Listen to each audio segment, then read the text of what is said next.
بسم اللہ الرحمن الرحیم۔ گمنام ہیروز کے معزز ناظرین، السلام علیکم۔ آئیے چلتے ہیں کہانی کی طرف۔ وہ بولا تم دونوں کو بیڈ پر رہنا چاہیے، آرام کرنا چاہیے، چلتی پھرتی رہو گی تو زخم اچھے نہیں ہوں گے۔ جمیلہ نے کہا ہمیں کوئی تکلیف نہیں ہے، کوئی پریشانی نہیں ہے۔ نبیلہ نے کہا ہمیں کام کرنا اچھا لگتا ہے، اور پھر آپ کا کام کرتے ہوئے تو ایسا لگتا ہے جیسے ہم آپ ہی کا کام کرنے کے لیے پیدا ہوئی ہیں۔ صرف میرا کام کرنے کے لیے ہی نہیں، میرا حکم ماننے کے لیے بھی پیدا ہوئی ہو، لہذا ابھی اپنے بیڈ پر جاؤ اور آرام سے لیٹ جاؤ۔ انہوں نے مایوس ہو کر ایک دوسرے کو دیکھا۔ پھر جمیلہ نے کہا جب سے آپ کے آنے کی اطلاع ملی ہے تب سے میں خوابوں اور خیالوں میں نہ جانے کیا کیا سوچتی رہی ہوں۔ میری ہر سوچ کے پیچھے یہی جذبہ رہا کہ میں آپ کی خدمت کرتی رہوں۔ نبیلہ نے کہا جو سوچ جمیلہ کی ہے وہی میری ہے، یہ تو آپ اچھی طرح جانتے ہیں، ہمارے جذبات ایک دوسرے سے مختلف نہیں ہیں۔ اس نے کہا تم دونوں کو میری خدمت کرتے رہنے کا بہت موقع ملے گا، فی الحال تمہارے زخموں کو جلد سے جلد بننا ہے اور تمہیں پوری طرح صحت یاب ہونا ہے، لہذا جو کہہ رہا ہوں وہ کرو، فوراً یہاں سے جاؤ اور بیڈ پر آرام سے لیٹ جاؤ۔ ان دونوں نے بڑی چاہت سے پارس کو دیکھا، پھر سر جھکا کر اپنے کمرے کی طرف چلی گئیں۔ ان کے دن رات ایک ہی بستر پر گزر رہے تھے، وہ وہیں سوچتی جاگتی، اٹھتی بیٹھتی تھیں اور کھانا بھی وہیں کھاتی تھیں۔ جب کھانے کا وقت آیا تو پارس نے کہا تم دونوں کو کھانے کی میز پر آ کر نہیں کھانا چاہیے۔ نبیلہ نے کہا ہم آپ کے ساتھ کھانا چاہتی ہیں۔ جمیلہ نے کہا پلیز ہماری یہ خوشی تو پوری ہونے دیں۔ اس نے کہا ٹھیک ہے، ہم سب تمہارے بیڈ پر کھائیں گے۔ ان کے بیڈ پر بڑا سا دسترخوان بچھایا گیا، وہ سب وہاں بیٹھ کر کھانا کھانے لگے تو جمیلہ نے پارس سے کہا پہلا لقمہ میں آپ کو کھلاؤں گی۔ نبیلہ نے کہا میں بھی آپ کو پہلا لقمہ کھلاؤں گی۔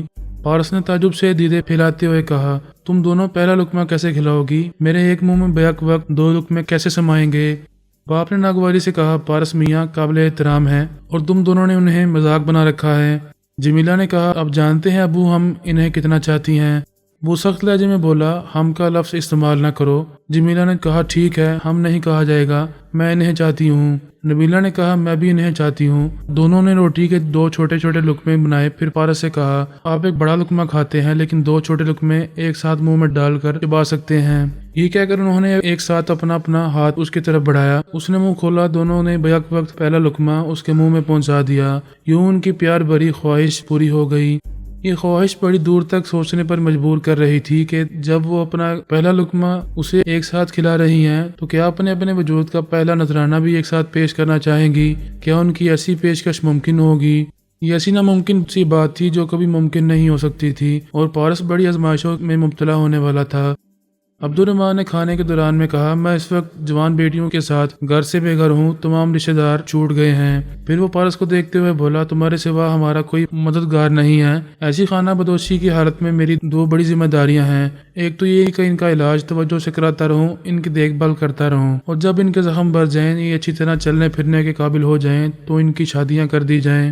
دونوں نے شرما کر پارس کو دیکھا۔ اس نے کہا بے شک یہ فرض جلد سے جلد ادا ہو جانا چاہیے۔ اس طرح وردان کو جب معلوم ہوگا کہ ان کی شادیاں ہو چکی ہیں تو پھر وہ ان کا خیال اپنے ذہن سے نکال دے گا، اور اگر اس کے بعد بھی انتقامی کارروائی کرنا چاہے گا تو ہم اس سے نمٹتے رہیں گے۔ ہماری کوشش ہے کہ اس شیطان کو جلد سے جلد جہنم میں پہنچا دیا جائے۔ بے شک تم میری ایک بیٹی کے محافظ اور مجازی خدا بن کر رہ سکو گے، لیکن مجھے تمہارے جیسا ایک اور دلیر داماد چاہیے جو میری دوسری بیٹی کو بھی تحفظ دے سکے۔ دونوں نے شکایت بھری نظروں سے باپ کو دیکھا، پھر ایک نے پوچھا آپ اپنی کس دوسری بیٹی کے لیے دوسرے داماد کی بات کر رہے ہیں؟ باپ نے کہا تم میں سے کسی ایک کا نکاح پارس سے پڑھایا جائے گا۔ یہ فیصلہ پارس پر ہے اور تم دونوں پر ہے کہ کس سے نکاح پڑھایا جائے گا۔ اس کے بعد تم میں سے جو دوسری ہوگی اس کا نکاح کسی دوسرے سے ہوگا۔ ان دونوں نے ایک دوسرے کو بڑے دکھ سے دیکھا، پھر جمیلہ نے سر گھما کر کہا وہ دوسرا کوئی نہیں ہوگا۔ آپریشن سے پہلے ہم دونوں کا نکاح پارس صاحب سے پڑھایا جانے والا تھا، اب بھی یہی ہو سکتا ہے۔ باپ نے سخت لہجے میں کہا فضول باتیں نہ کرو، پہلے کی بات اور تھی، اب کی اور بات ہے۔ تم دونوں جسمانی طور پر الگ ہو چکی ہو، دو سگی بہنوں کا نکاح کسی ایک شخص سے نہیں ہو سکتا۔ نبیلہ نے کہا اس سلسلے میں اچھی خاصی بحث ہو چکی ہے کہ ہم دونوں کے احساسات اور جذبات ایک جیسے ہیں، اس لیے ہم ایک دوسرے سے علیحدہ نہیں ہیں اور نہ ہی کبھی ایک دوسرے سے الگ رہ کر دو الگ الگ چھتوں کے نیچے دو الگ الگ شوہروں کے سائے میں زندگی نہیں گزار سکیں گی۔ جمیلہ نے کہا ہم دونوں نے پارس صاحب کو اپنا مجازی خدا مان لیا ہے، صرف نکاح پڑھانے کی دیر ہے۔ عبد الرحمن اپنے ہاتھ کا لقمہ پھینک کر وہاں سے اٹھ کر کھڑا ہو گیا، پھر غصے سے بولا بے حیائی اور بغیرتی کی ایک حد ہوتی ہے، باپ کے سامنے ہی ایک شخص کے ساتھ ازدواجی زندگی کی باتیں کر رہی ہو، ایسی باتیں شریف زادیاں نہیں بازاری عورتیں کرتی ہیں۔ وہ پاؤں پٹکتا ہوا دروازے کے قریب گیا، پھر وہاں سے پلٹ کر بولا پارس میاں یہ دونوں عقل سے پیدل ہیں، تم انہیں سمجھاؤ، پھر اخلاق، تہذیب اور شرم و حیا کے تقاضوں کے مطابق کوئی ایک فیصلہ مجھے سناؤ۔ اگر آج رات کے کھانے تک کوئی مناسب فیصلہ نہیں ہوا تو میں بغیرت بن کر بے حیائی کے تماشے نہیں دیکھوں گا، یہاں سے چلا جاؤں گا۔ وہ دروازہ کھول کر دوسرے کمرے کی طرف چلا گیا۔ وہ دونوں سوالی نظروں سے پارس کو دیکھنے لگیں۔ وہ بولا، چلو پہلے کھانا کھاؤ پھر باتیں ہوں گی۔ نبیلہ نے کہا، ہم سے کھایا نہیں جائے گا۔ جمیلہ نے کہا، ہمارے حق میں فیصلہ نہ ہوا تو میں بھی نہیں کھاؤں گی۔ ٹھیک ہے تو پھر میں بھی نہیں کھاؤں گا، ہم بھوکے پیٹ کبھی کوئی دانشمندانہ فیصلہ نہیں کر سکیں گے۔ وہ دونوں سر جھکائے بیٹھی رہیں۔ اس نے پوچھا، اچھا تو میں بھوکا رہوں، دسترخوان سے اٹھ جاؤں؟ وہ دونوں کے درمیان بیٹھا ہوا تھا، اٹھنا چاہتا تھا لیکن نہ اٹھ سکا۔ دونوں نے دونوں طرف سے اس کے ایک ایک بازو کو تھام لیا۔ ایک نے کہا، آپ بھوکے رہیں گے تو میرا دل نہیں مانے گا۔ دوسری نے کہا، آپ بھوکے رہیں گے تو میں شرم سے مر جاؤں گی۔ وہ بولا، اور تم دونوں بھوکی رہو گی تو کیا میں خوشیاں مناؤں گا؟ اس نے دو ہاتھوں سے دو لقمے بنائے، پھر ان کی طرف بڑھا دیے۔ وہ ایک ہی ہاتھ سے پہلے ایک کو پھر دوسرے کو کھلا سکتا تھا، لیکن اس طرح ناانصافی ہوتی کہ ایک کو پہلے کھلایا دوسرے کو بعد میں کھلایا۔ وہ ان میں سے کسی کو مایوس نہیں کرنا چاہتا تھا، اس لیے اس نے بیک وقت دونوں ہاتھوں سے دونوں کے منہ میں ایک ایک لقمہ پہنچا دیا۔ وہ اپنی عقل سے اور تدبیر سے ان کی محبت کے تقاضوں کو کسی نہ کسی طرح پورا کر رہا تھا۔ یہ خوب سمجھ رہا تھا کہ ان دنوں کے درمیان پیار کا جو مثلث بنا ہوا ہے وہ آئندہ قائم نہیں رہ سکے گا۔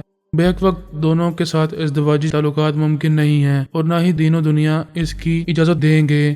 اب وہ اپنے اپنے ہاتھوں سے خود کھا رہے تھے۔ پارس نے دونوں کی طرف کن آنکھوں سے دیکھا، پھر کہا، تم دونوں ماشاءاللہ تعلیم یافتہ ہو، سمجھدار ہو، یہ سمجھانے کی ضرورت نہیں ہے کہ پہلے ایک دوسری سے جڑی ہوئی تھی، تب بحالت مجبوری تم دونوں سے میرا نکاح جائز ہو گیا تھا، لیکن اب نہیں ہوگا۔ وہ ذرا دیر چپ رہیں، لقمہ چباتی رہیں۔ پھر جمیلہ نے کہا، ہم اپنے شہر سے اپنے لوگوں سے دور اس ویران پہاڑی علاقے میں آ گئے ہیں اور یہیں ساری زندگی گزاریں گے۔ نبیلہ نے کہا، یہاں کوئی نہیں جانتا کہ ہم دونوں سگی بہنیں ہیں، خدا جانتا ہے، تمہارے ابو جانتے ہیں اور میں جانتا ہوں۔ خدا یہ بھی جانتا ہے کہ ہم ذہنی طور پر کبھی ایک دوسرے سے الگ نہیں ہو سکیں گی۔ دنیا والے ہمارے جسموں کو علیحدگی سے دیکھ رہے ہیں، لیکن ہمارا ذہن ایک ہے، احساسات اور جذبات ایک ہیں۔ ہم 20 برس تک ایک پل کے لیے بھی الگ نہیں ہوئی اور نہ ہی آئندہ ہو سکتی ہیں، یہ ہمارا خدا اچھی طرح جانتا ہے۔ نبیلہ نے کہا، آپ بھی ہماری ظاہری جسمانی علیحدگی نہ دیکھیں، ہمارے دل اور دماغ کو دیکھیں، خدا کی اس قدرت کو دیکھیں اور سمجھیں کہ ہم جسمانی طور پر علیحدہ ہونے کے باوجود ذہنی طور پر پہلے کی طرح ایک ہی ہیں، جڑواں ہیں۔ میں مانتا ہوں علیحدہ کرنے کے باوجود کوئی تمہیں ایک دوسرے سے الگ نہ کر سکا۔ تم اب بھی ذہنی طور پر جڑواں ہو، تم دونوں ہی مجھے اپنا پہلا اور آخری جیون ساتھی تسلیم کر چکی ہو، میرے سوا کسی دوسرے سے نکاح قبول نہیں کرو گی۔ لیکن دنیا والے ظاہر کو دیکھتے ہیں، باطن کو نہیں دیکھتے، وہ کبھی تسلیم نہیں کریں گے کہ تم اب بھی جڑواں ہو۔ تو پھر ہم دنیا والوں کو یہ نہیں بتائیں گے کہ ہم دونوں سگی بہنیں ہیں، یہاں ہمیں کوئی نہیں جانتا۔ نبیلہ نے کہا، اگر یہاں بھی کوئی جاننے والا آ جائے یا وردان کوئی شیطانی حرکت کرے تو آپ ماشاءاللہ دولت مند ہیں، ہمیں کسی دوسرے ملک میں لے جا سکتے ہیں، ہم وہاں کسی محاسبے کے بغیر ازدواجی زندگی گزار سکیں گے۔ پارس نے کہا، تم دونوں یہ بھول رہی ہو کہ میرے والدین ہیں، دوسرے رشتہ دار ہیں، وہ سب تمہارے بارے میں جانتے ہیں، وہ کبھی مجھے تم دونوں سے نکاح کرنے نہیں دیں گے۔ سب کا فیصلہ یہی ہوگا کہ میں تم میں سے کسی ایک کو اپنی شریک حیات بناؤں اور دوسری کے خیال سے باز آ جاؤں۔ انہوں نے مایوس ہو کر ایک دوسرے کو دیکھا۔ پھر نبیلہ نے کہا، آپ بے شک اپنے والدین اور رشتہ داروں کی وجہ سے مجبور ہو جائیں گے، ہم میں سے کسی ایک کو شریک کے ہاتھ بنائیں گے، اس کے بعد دوسری کا کیا بنے گا؟ وہ کھانے سے فارغ ہونے کے بعد پانی پینے لگا۔ وہ دونوں اس کا منہ تک رہی تھیں۔ اس نے گلاس کو منہ سے ہٹا کر کہا، میں تم میں سے کسی کا دل نہیں توڑوں گا، کسی کو مایوس نہیں کروں گا۔ وہ خوش ہو گئیں۔ اس نے کہا، لیکن انہوں نے سوالی نظروں سے اسے دیکھا۔ پھر وہ بولا، ہم تینوں کے درمیان جو محبتیں ہیں وہ صرف ایک ہی صورت میں قائم رہ سکتی ہیں۔ جمیلہ نے کہا، کوئی بھی صورت ہو، ہم تینوں کے درمیان کسی چوتھے کی مداخلت نہیں ہونی چاہیے۔ کسی چوتھے کی مداخلت اس طرح نہیں ہوگی کہ ہم آپس میں محبت بھی کرتے رہیں اور دنیا والوں کو ناراض بھی نہ کریں۔ نبیلہ نے پوچھا، یہ کیسے ہوگا؟ سیدھی سی بات ہے، دنیا والے یہ کبھی نہیں چاہیں گے کہ میرا نکاح دو سگی بہنوں سے بیک وقت پڑھایا جائے، لہذا ہمارا نکاح نہیں پڑھایا جائے گا، ہماری شادی خانہ آبادی نہیں ہوگی، ہم شادی کے بغیر ایک دوسرے کو محبتیں دیتے رہیں گے۔ دونوں نے ایک دوسرے کو سوالی نظروں سے دیکھا۔ پھر ایک نے پوچھا، کیا ہم میاں بیویوں والی زندگی نہیں گزاریں گے؟ پارس نے انکار میں سر ہلا کر کہا، بس ہماری زندگی میں یہی ایک کمی ہوگی، ہماری محبت جسمانی نہیں ہوگی، دلی ہوگی، ہم تینوں آپس میں دل سے محبت کرتے رہیں گے۔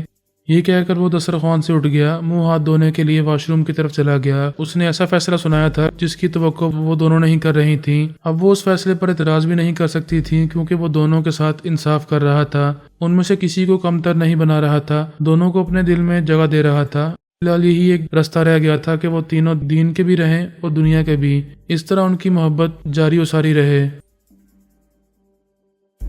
وہ جہاز دہلی ایئرپورٹ کے رن وے پر اتر گیا۔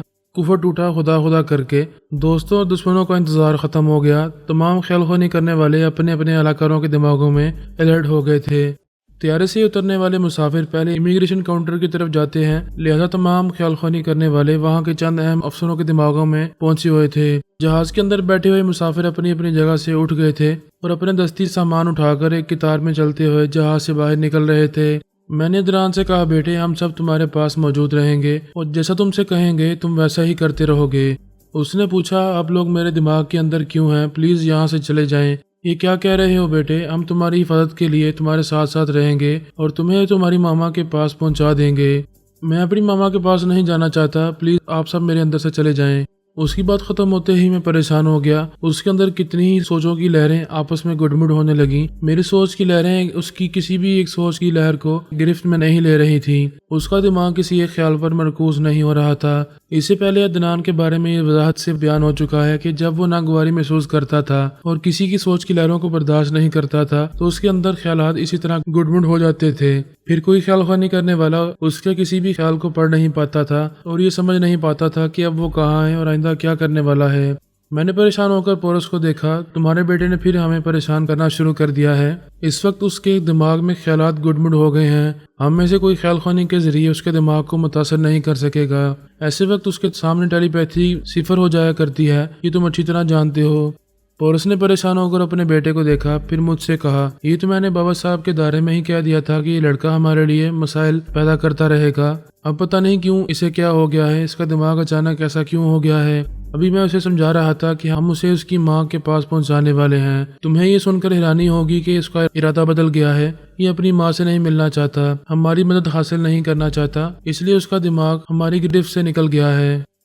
کبریا نے پورس سے کہا، برادر اب آپ ہی اپنے بیٹے کو قابو میں رکھ سکتے ہیں، اس پر پوری توجہ دیں کہ یہ ادھر سے ادھر نہ جائے، اس کا ہاتھ آپ ہی کے ہاتھ میں رہے۔ میں نے پورس کو یہی سمجھایا کہ وہ ہر لمحہ اس پر نظر رکھے، اسے پل بھر کے لیے بھی نظروں سے اوجھل نہ ہونے دے۔ پورس اس کا ہاتھ تھام کر سیٹ پر سے اٹھ گیا، پھر ایک قطار میں چلتا ہوا جہاز سے باہر جا رہا تھا۔ اعلیٰ بی بی شیوانی کے ساتھ ایئرپورٹ کی عمارت میں پہنچی ہوئی تھی۔ اس نے پریشان ہو کر شیوانی سے کہا، تمہارا بیٹا پھر شرارتیں کرنے لگا ہے، اس کا دماغ پھر ہماری گرفت سے نکل گیا ہے اور تم تو جانتی ہو کہ ایسا کیوں ہوتا ہے۔ شیوانی نے کہا، میرا بیٹا بہت ہی عجیب ہے، کوئی بات اس کے مزاج کے خلاف ہوتی ہے تو اس کے دماغ کے اندر اسی طرح خیالات گڈمڈ ہونے لگتے ہیں۔ تم تھوڑی دیر پہلے اس کے دماغ میں تھی، کیا اس وقت اس کے مزاج کے خلاف کوئی ایسی بات کی گئی تھی؟ کوئی ایسی بات نہیں کی گئی تھی۔ پاپا اس سے کہہ رہے تھے کہ ہم سب اسے تمہارے پاس پہنچانے والے ہیں، لیکن اس نے کہا کہ وہ تم سے نہیں ملنا چاہتا۔ شیوانی نے حیرانی اور بے یقینی سے پوچھا، کیا میرا بیٹا مجھ سے نہیں ملنا چاہتا؟ نہیں، یہ کیسے ہو سکتا ہے؟ کہیں ایسا تو نہیں کہ وردان اس کے دماغ پر حاوی ہو گیا ہو اور اسے مجھ سے دور لے جانا چاہتا ہو؟ ہم کئی خیال خوانی کرنے والے عدنان کے اندر موجود تھے، وردان کا باپ بھی اس پر حاوی نہیں ہو سکتا تھا۔ شیوانی نے کہا، تم نے مجھے بتایا تھا کہ وہ مجھ سے ملنے کے لیے اس قدر بےتاب تھا کہ بابا صاحب کے دائرے سے نکل بھاگنا چاہتا تھا۔ آخر اس نے اپنی گرینڈ ماما اور جناب تبریزی سے اپنی ضد منوا لی اور مجھ سے ملنے کے لیے یہاں تک چلا آیا۔ پھر وہ میرے پاس آنے کے بعد مجھ سے ملنے سے کیوں انکار کر رہا ہے؟ تم نے بھی کیا خوب بیٹا پیدا کیا ہے، اچانک ہی سب کو تجسس میں مبتلا کر دیتا ہے۔ جب اس کے دماغ میں خیالات گڑبڑ نہیں ہوں گے اور وہ ایک سوچ پر مرکوز رہے گا، تب بھی ہم معلوم کر سکیں گے کہ وہ یہاں تمہارے قریب آنے کے بعد تم سے دور کیوں بھاگنا چاہتا ہے۔ اعلیٰ بی بی آنکھوں سے دوربین لگائے اس طیارے کی طرف دیکھ رہی تھی جہاں سے مسافر باہر آ رہے تھے اور سیڑھیوں سے اترتے ہوئے ایئرپورٹ کی عمارت کی طرف جا رہے تھے۔ پھر اسے اپنا بھائی پورس دکھائی دیا، وہ اپنے بیٹے عدنان کا ہاتھ تھامے طیارے سے باہر آ رہا تھا اور سیڑھی کے اوپری حصے پر کھڑا ہوا تھا۔ اس نے شیوانی کو دوربین دیتے ہوئے کہا، ادھر دیکھو، تمہاری آتما جب انابلا کے اندر تھی تب تم اپنے بیٹے کو کلیجے سے لگا کر پیار کرتی تھی اور اسے دن رات دیکھتی تھی، آج اسے دیکھو۔ شیوانی نے فوراً ہی دوربین لے کر آنکھوں سے لگائی، پھر وہاں دیکھنے لگی۔ اس وقت تک پورس عدنان کو لے کر سیڑھیوں سے اتر رہا تھا اور مسافروں کے درمیان تھا۔ قداور مسافروں کے درمیان اسے اپنا بیٹا دکھائی نہیں دے رہا تھا۔ وہ بے چینی سے انتظار کرنے لگی کہ وہ سیڑھیوں سے نیچے آئے گا تو عمارت کی طرف جاتے وقت دکھائی دے گا، لیکن مسافر سیڑھیوں سے اترنے کے بعد دوسری طرف گھوم کر عمارت کے دوسرے گیٹ کی طرف جا رہے تھے۔ وہ باپ بیٹے بھی ادھر گھوم کر جانے لگے۔ بیٹے کا چہرہ دکھائی نہیں دے رہا تھا، بس ایک ننھا سا بچہ اپنے باپ کا ہاتھ تھامے جا رہا تھا۔ ہمارے اور دشمنوں کے چند اہلکار دوربین لگائے دور سے ان باپ بیٹے کو دیکھ رہے تھے۔ وردان نے نیومی کو مخاطب کرتے ہوئے کہا، میں اپنے اہلکار کے ذریعے ان باپ بیٹے کو دیکھ رہا ہوں، کیا تم اپنے اہلکار کے ذریعے دیکھ رہی ہو؟ ہاں دیکھ رہی ہوں، اب وہ عمارت میں داخل ہو چکے ہیں۔ میں اس افسر کے دماغ میں جا رہا ہوں جو امیگریشن کاؤنٹر کے پاس کھڑا ہوا ہے، میں بھی اسی کے دماغ میں پہنچ رہی ہوں۔ وہ افسر بہت اہم تھا، اس کے دماغ میں صرف وہ دونوں ہی نہیں، ہمارے ٹیلی پیتھی جانے والے بھی پہنچ گئے۔ اس طیارے میں عدنان کے 2 ہم عمر بچے بھی اپنے والدین کے ساتھ سفر کر رہے تھے۔ میں، کبریا اور دوسرے 2 ٹیلی پیتھی جانے والے ان بچوں کے والدین کے اندر پہنچے ہوئے تھے۔ ہم نے انہیں ایک قطار میں پورس کے قریب پہنچا دیا۔ اس طرح 3 ہم عمر بچے ایک جگہ جمع ہو گئے۔ پورس نے اپنا پاسپورٹ کاؤنٹر کلرک کے سامنے پیش کیا۔ کلرک نے اسے دیکھنے کے بعد پوچھا، بچہ کہاں ہے؟ پورس نے بچے کو گود میں اٹھا کر دکھایا تو ایک دم سے چونک گیا، وہ عدنان نہیں تھا۔ میں نے کہا، بیٹے اسی کو عدنان کہہ کر پیش کرو، ہمارا عدنان تمہارے دائیں طرف کھڑا ہوا ہے۔ پاسپورٹ اور ویزا کے کاغذات میں صرف پورس کی تصویر تھی اور عدنان کا نام اور عمر درج تھی، اس کی تصویر نہیں تھی۔ کاؤنٹر کلرک نے اس بچے پر ایک نگاہ ڈالی، پھر جھک کر پاسپورٹ اور ویزا پر مہر لگانے لگا۔ وردان اور نیومی وغیرہ کاؤنٹر کے پاس کھڑے ہوئے افسر کے دماغ میں موجود تھے اور اس کے ذریعے پارس کی گود میں اس بچے کو دیکھ رہے تھے اور یقین کر رہے تھے کہ وہی پورس کا بیٹا عدنان ہے۔ پورس نے کاؤنٹر کلرک سے پاسپورٹ لے کر اپنے دائیں طرف سر گھما کر دیکھا تو چونک گیا، وہاں عدنان نہیں تھا۔ اس نے آس پاس دیکھا، پھر خیال خوانی کے ذریعے کہا، پاپا عدنان یہاں نہیں ہے۔ میں نے حیرانی سے پوچھا، کیا کہہ رہے ہو؟ ابھی تو یہیں کھڑا ہوا تھا۔ پھر میں نے کہا، اپنے دائیں طرف دیکھو، چہرے سے پریشانی ظاہر نہ کرنا۔ اس آفیسر کے اندر چھپے ہوئے دشمنوں کو یہ معلوم نہ ہو کہ عدنان وہاں سے لاپتہ ہو گیا ہے۔ وہ تمہارے گود والے بچے کو ہی عدنان سمجھتے رہیں تو بہتر ہے۔ اس دنیا میں صرف ہم ہی چلاک نہیں ہیں، دشمن بھی کبھی ہم سے زیادہ چلاک ہو سکتے ہیں۔ نیومی اور وردان نے بہت پہلے ہی سمجھ لیا تھا کہ جب عدنان اپنے باپ کے ساتھ ہوگا تو ہم خیال خوانی کرنے والے ضرور پورس کے دماغ میں جاتے آتے ہوں گے۔ وہ دونوں کئی بار پورس کے اندر پہنچ کر ہماری باتیں سن چکے تھے۔ اس بار بھی انہوں نے یہ سن لیا کہ عدنان وہاں کھڑے کھڑے کہیں غائب ہو گیا ہے اور پورس کی گود میں کسی دوسرے کا بچہ ہے۔ وہ دونوں امیگریشن ہال کے 2 اہم افسروں کے دماغوں پر قبضہ جما کر عدنان کو تلاش کرنے لگے۔ میں اور میرے تمام ٹیلی پیتھی جاننے والے بھی مختلف اہلکاروں کے ذریعے اسے ڈھونڈ رہے تھے۔ وہ بچہ نہ جانے کیسے چھپتا چھپاتا اس ہال سے باہر نکل گیا تھا۔ دوسری طرف لگیج ہال تھا۔ میں نے پورس سے کہا، تم لگیج ہال میں جاؤ، ہم اسے تلاش کر رہے ہیں، وہ یہاں سے نکل کر وہیں گیا ہوگا۔ وہ چلتا ہوا ہال میں آیا، ہم سب وہاں خیال خوانی کے ذریعے پہنچے ہوئے تھے۔ بار بار عدنان کے دماغ میں بھی جا رہے تھے، لیکن وہاں اس کے خیالات ایسے گڈ مڈ تھے کہ اس کے اندر رہ کر ہم کبھی معلوم نہیں کر سکتے تھے کہ وہ کہاں جا کر چھپ گیا ہے۔ مسافر ایک ایک کر کے اپنا سامان لے کر لگیج ہال سے باہر جا رہے تھے۔ باہر وزٹر لابی تھی، وہاں استقبال کرنے والوں کا ہجوم تھا۔ سب اپنے اپنے رشتہ داروں سے ملنے اور انہیں ریسیو کرنے آئے تھے۔ وہاں سینکڑوں افراد کے درمیان خیال خوانی کے ذریعے اسے تلاش کرنا محال ہو گیا تھا، پھر بھی ہم اپنی سی کوششیں کر رہے تھے۔ وہاں دوستوں کے اور دشمنوں کے درجنوں ٹیلی پیتھی جانے والے تھے اور ہر ٹیلی پیتھی جانے والے کے 2 4 اہلکار تھے۔ یوں ایک پوری فوج تھی جو اس ننھے سے فتنے کو تلاش کر رہی تھی، لیکن ہم میں سے کسی کو اس کے قدموں کا ایک نشان بھی نہیں مل رہا تھا۔ ایسے وقت پوچھا جاتا ہے، اسے زمین نگل گئی ہے یا آسمان کھا گیا، لیکن پوچھنے پر بھی جواب نہیں مل سکتا تھا۔ وہ ایسی جگہ پہنچا ہوا تھا جہاں کسٹم پولیس والے کسی کو جانے نہیں دیتے۔ وہ چاروں ہاتھ پاؤں کے بل رینگتا ہوا ان مسلح سپاہیوں کے پیچھے سے اور ان کی ٹانگوں کے نیچے سے گزرتا ہوا ایک کسٹم آفیسر کے کمرے میں پہنچ گیا تھا اور ایک الماری کے پیچھے جا کر چھپ گیا تھا۔ وہاں 2 اعلیٰ افسر اور 2 ایسے مسافر موجود تھے جو ابھی جہاز سے اتر کر وہاں آئے تھے۔ ان کے سامان سے ہیروئن کے پیکٹس برآمد ہوئے تھے۔ ان مسافروں کو اعلیٰ افسران نے اپنے کمرے میں طلب کیا تھا۔ ان میں سے ایک مسافر نے کہا، میں مہاراشٹر کے مکھ منتری کا سالہ ہوں، فون نمبر بتا رہا ہوں، ابھی اس سے بات کرو اور مجھے یہاں سے مال سمیت جانے دو۔ ایک اعلیٰ افسر نے کہا، مکھ منتری کا نام لے کر ہمیں امپریس کرنے کی کوشش نہ کرو، ابھی تمہارے دوسرے سامان کی بھی تلاشی لی جائے گی، اس کے بعد تمہیں حوالات پہنچایا جائے گا۔ اس شخص نے کہا، معلوم ہوتا ہے تمہاری شامت آئی ہے، اپنی اس ملازمت سے ہاتھ دھونا چاہتے ہو۔ وہ اس کی دھمکی کو نظر انداز کرتے ہوئے سپاہی سے بولا، اس کی وہ دوسری اٹیچی کھولو۔ دوسرے مسافر نے کہا، جسٹ اے منٹ، ہمارے درمیان سمجھوتا ہو سکتا ہے۔ یہ کہہ کر اس نے اپنے ہینڈ بیگ کی زپ کھولی، پھر اندر ہاتھ ڈال کر نوٹوں کی 4 گڈیاں نکالی، انہیں افسران کے سامنے میز پر رکھتے ہوئے کہا، یہ پورے 2 لاکھ ہیں۔ دوسرے افسر نے ناگواری سے کہا، ایک تو ڈرگ اسمگل کر رہے تھے، اوپر سے رشوت دینے کا بھی جرم کر رہے ہو۔ پھر اس نے سپاہی سے کہا، پہلے ان دونوں کو ہتھ کڑی پہناؤ، اس کے بعد سامان کی تلاشی لو۔